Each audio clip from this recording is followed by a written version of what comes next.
Whoever tends a fig tree will eat its fruit, and he who guards his master will be honored. Proverbs 27:18. The earth and all that dwell within have been given to humans, but is not really our possession. It is a gift from God, and we should treat the land, animals, and each other with respect and care. This can be done through many occupations in life, but a farmer and teacher are probably some of the best caretakers. Charles and Marjorie Mesenbrink were two of God's best caretakers. Charles tended and cared for the land, while Marjorie helped children, not just her own, but others. Her gift was for children with special needs. The couple never exploited the gifts they were given, but used them to feed, conserve, replenish, and educate.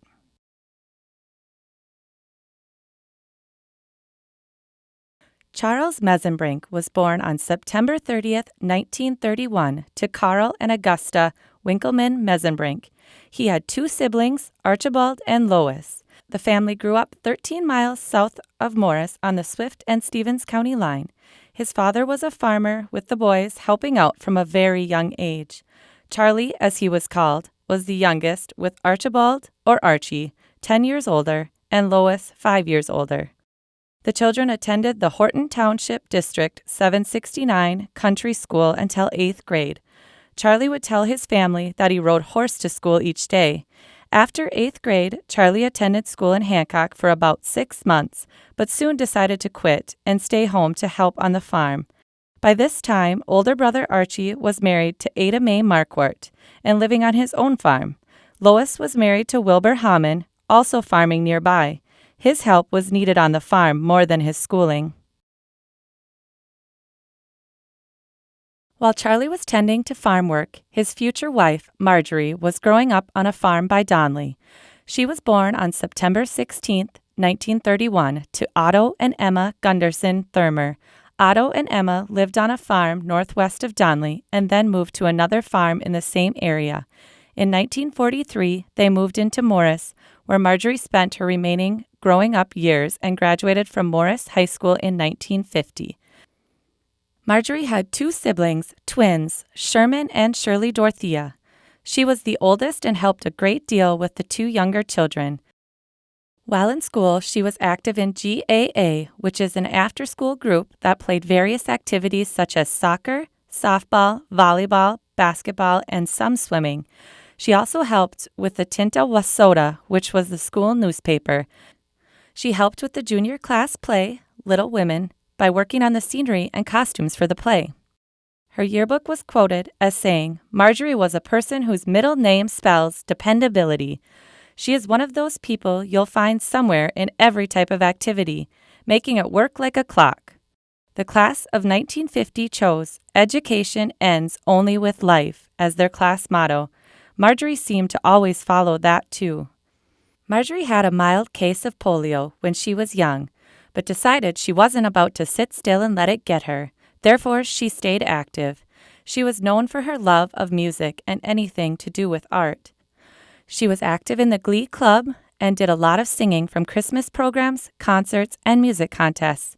Her group won A rating both the district and state contests in 1950.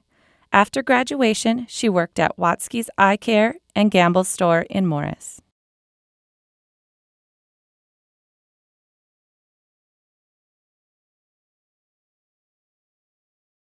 Marjorie and Charlie were introduced to each other through her sister Shirley. Shirley was dating Lloyd Moore, who was a friend of Charlie's from the Horton area. The couple would go roller skating at the Pomme de Terre rink or the Morris Armory. Marjorie would attend numerous Church League baseball games in Hancock to watch Charlie play on the Fairfield Township team. They would go to movies at the Drive-In Theater in Morris and were busy with Walther League through the Horton Church. Other fun things they enjoyed doing was riding horse, hunting, and fishing, and on special days, go to barn dances at area farms. Sometimes they just spent time together by traveling around to towns in the area, such as Chicago, Ortonville, Donley, and Appleton. They would pack cars full of people and go to these towns for various events or just to hang out. Charlie and Marjorie announced their engagement on September 18, 1952, and were married on December 30, 1952, at Peace Lutheran Church in Morris. There was a reception in the church, followed by a wedding dance at the Armory in Morris. To prepare for the wedding, Marjorie took pencil and paper and designed her own wedding dress.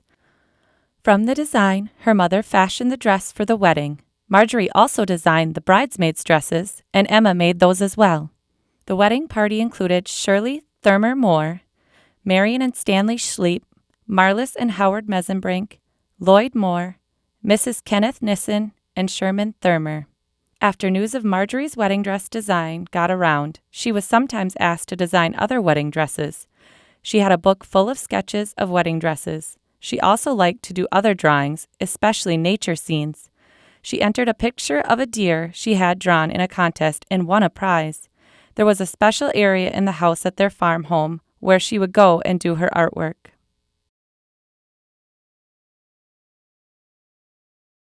The couple moved on to the farm place where Charlie grew up. His parents continued to live with them for 2 years while building a house in Morris. Marjorie quit her job at Gamble's to help on the farm. On their first wedding anniversary, they went to a dance in Appleton with Marion and Stanley Schleep. In the beginning, Charlie farmed the 160 acres by the home place, and his first major purchase was 40 acres west of the home place. In 1963, they bought 160 acres west of the home place that was called the River Bottom. Charlie planted small grain there and later corn. In 1967, he planted 3 rows of trees, which for the next 3 years meant regular weeding. Much later, these trees were removed and the land was farmed once again. In 1973, after some time negotiating, Charlie purchased land from Leonard Piskey. This brought their acreage to 760 acres. He also raised pigs, dairy cows, steers, chickens, ducks, and sheep. In the fields, he grew corn, barley, flax, oats, beans, and alfalfa.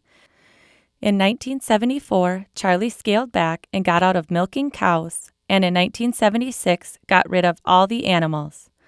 Charlie was very conscientious of the land and worked diligently to preserve and protect this precious gift.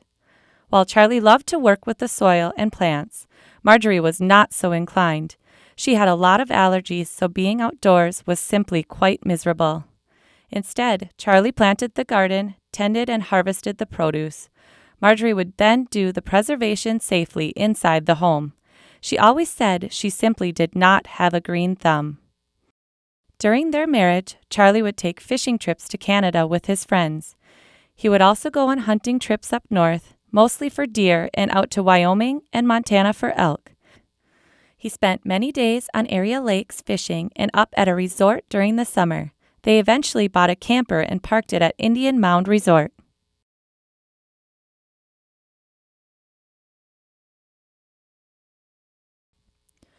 The couple also started raising their family. Linda Laura was born on November 23, 1953. 3 years later, Deborah Jean arrived on January 4, 1956. The family was complete with the birth of Charles Otto Jr., called Chucky, on August 17, 1957. The children attended school in Morris and were quite active, not just at school, but also with church activities. When the Horton Church closed, they started attending Zion Lutheran in Morris. This church was started by the Horton Church and the LCMS as a mission church. Charlie held places on the Council of Zion, and Marjorie taught Vacation Bible School, midweek classes, special education classes, and was on the Board of Education at Zion. In the spring of 1974, tragedy struck the family. Charlie, Chucky, and Debbie were out in the field west of the farm on May 25th. The 3 were tilling and spraying to get the field ready for soybean planting. Chucky was 16 years old and a junior in high school. Charlie gave him the job of disking a field near the home place while he worked nearby. The tractor he was using was new to them but purchased used. Charlie had Debbie and Chucky change the oil in the tire axles that morning. Debbie was supposed to drive the newer tractor, but she asked Chucky to because she wasn't sure how to run it. The family assumes that Chucky stepped onto the tractor steps to look underneath and see if what he had done earlier in the morning was leaking. The duals possibly then caught his pants and flipped him under the tires. The tractor continued to travel toward a neighboring farm, which was noticed by Charlie. Charlie was able to stop the tractor and then looked for Chucky.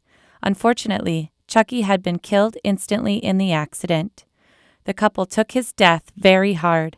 Marjorie became severely depressed and closed off from everyone. She went to stay with her sister until Charlie convinced her to come home. After she was home for a short time, she went out to help Charlie, and a piece of metal blew off a battery on the equipment. It struck Marjorie in the head, and she became quite dazed and almost catatonic. The family took her to a doctor, and she was sent to Wilmer for more treatment. She underwent sessions with a psychologist, and it took her a long time to recover. Today, people might say she was undergoing post-traumatic stress syndrome. The doctors called it a broken heart.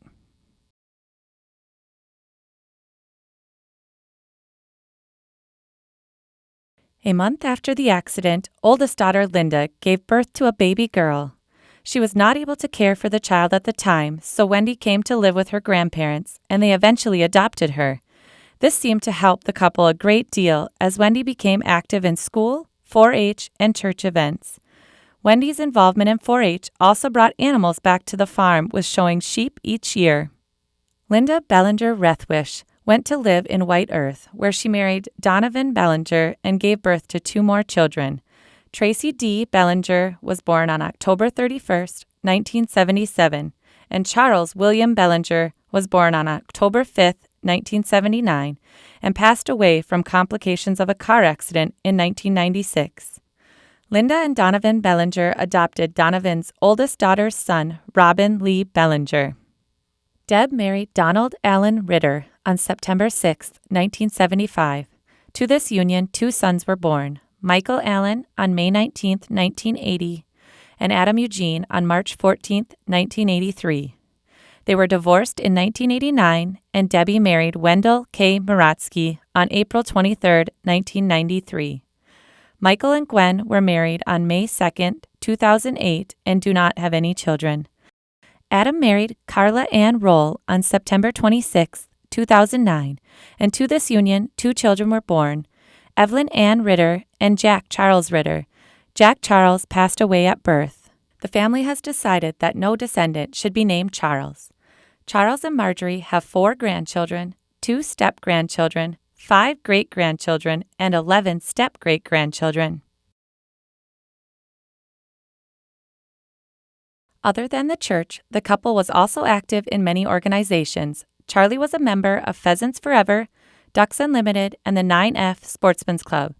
While he liked to hunt, he never hunted just for sport. He would only hunt and fish to put meat on the table. The couple was awarded the Stevens County Conservation Award for their conservation practices. Charlie was also a church bowling league, bowling on the Zion Lutheran Church team. Marjorie helped with funerals at the church and made banners and scenery and costumes for programs. She helped with the church library buying books in Chuck's name for the library as well as helping keep it up. Marjorie enjoyed reading books on history about different times that happened in the Bible, artifacts, and such. When her eyesight began to fail, she started buying DVDs on the Bible and watched them on TV. She regularly attended Bible study meetings and was a member of the American Legion Auxiliary. When granddaughter Tracy moved to the area, Marjorie took her to their church in Morris and helped her prepare for baptism and membership. Tracy feels a special connection to her grandmother through this guidance. When Charlie and Marjorie realized that Wendy's struggles in school stemmed from a learning disability, they took it upon themselves to fix the problem. Marjorie wrote to congressmen, fighting for funding to help children with special needs. Her children and grandchildren stated that she was a feisty lady when it came to concerns regarding children. Her efforts paid off when Congress appropriated funds for special education in the schools. Charlie was also an activist for his causes. He valued the land and made sure that others did too. He learned all that he could about the fertilizers and chemicals he used, making sure that they were good for the soil. He strived to teach young farmers the value of protecting our God-given gifts. He fought against the NFO when things got tough and later, after renting out his land, continued to watch and make sure everything was done correctly. He was a true steward of the land, nature, and air around us. During these years, the old farmhouse was torn down and a new home built on the farm site. Charlie decided to rent some of the land after another close call in a farm accident. He was combining his crop when a belt came off. He put the combine in idle and went to move the belt back in place.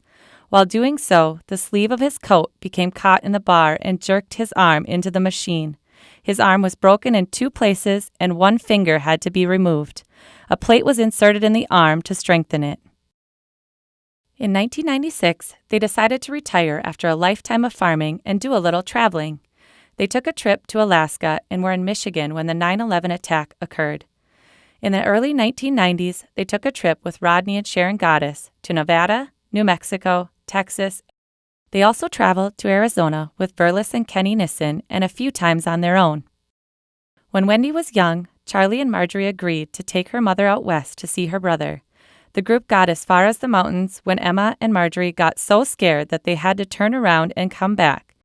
Charlie told family that one of the women was under the dash in the front seat and the other hiding on the floor of the back seat, both screaming as loud as they could.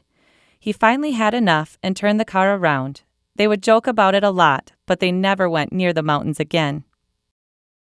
The couple celebrated their 50th wedding anniversary in 2002, surrounded by family and friends. They even recreated the group picture with the wedding party members who were able to attend, along with children of the others who stood in for them. Around 2005, Charlie started having heart issues and underwent heart surgery to replace 2 valves. He also had a pacemaker put in. With all that was going on, he started to see things that were not there and was eventually diagnosed with Lewy body dementia. He was having small strokes during this time as well. In the fall of 2009, Charlie came home one day while Debbie was visiting. He told Marjorie and Debbie that they needed to move to town and that it had to be done within a month.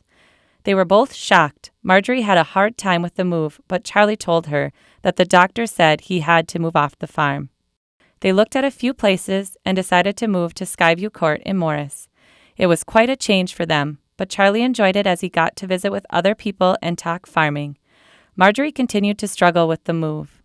After a few months there, Charlie started to get worse and was moved over to the memory unit. He eventually lived at Westwind Village and at Knute Nelson in Alexandria, all in a matter of a month and a half. Sadly, he passed away on November 7, 2010, at the age of 79.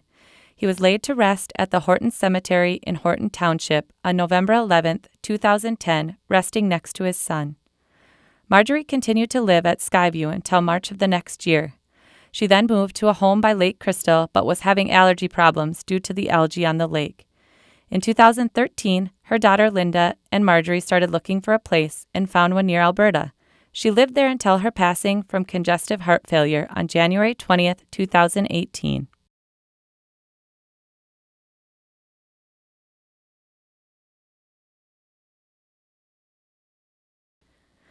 Charlie and Marjorie would tell their kids that they should be seen and not heard, and often Charlie would start his narration with, "When I was your age." Marjorie's favorite sayings were, "For the love of Pete," or "Holy Hannah Josephine." When she was really mad, she would say your full name and the word "now." No one really knew what these meant, but when she said them, you better take notice. Marjorie loved to play the piano. One day she found an old piano at a rummage sale and bought it. It was extremely heavy, and Charlie was gone fishing, so the kids helped haul it home and put it in the dining room. For years after, she would sit there and play songs such as the Tennessee Waltz, Beyond the Sunset, and lots of church songs. She even started to teach Debbie how to play. As children, they would sing, "You Are My Sunshine," and "Fuzzy Wuzzy Was a Bear." Marjorie had a genuine love of animals. She had baby lambs that she would bottle feed and even have them in the house. Sometimes the baby chicks were taken in the house until it was warm outside. She had farm cats and both a house dog and farm dog. She loved her pets, and they became part of the family.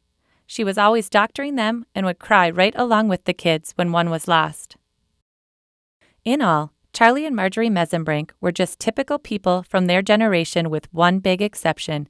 They cherished the gifts God gave them and worked hard to preserve them for future generations. Charlie worked the land because he loved the job he was doing, and Marjorie was a farmer's wife and loved that job as well. They loved the farm, and it would take a lot to get them to leave. They were thankful, humble, and respectful to others, especially their elders. There were years when they got hailed out, tornadoes damaged the farm, or bugs took over the fields. But if it wasn't nature, it was the government. They even suffered the loss of their only son, but persevered with God's help. Their advice to their children and grandchildren was to work hard for everything you get and leave the world just a little better than how you received it. Be good stewards and caretakers, and your life will have great meaning for all who follow.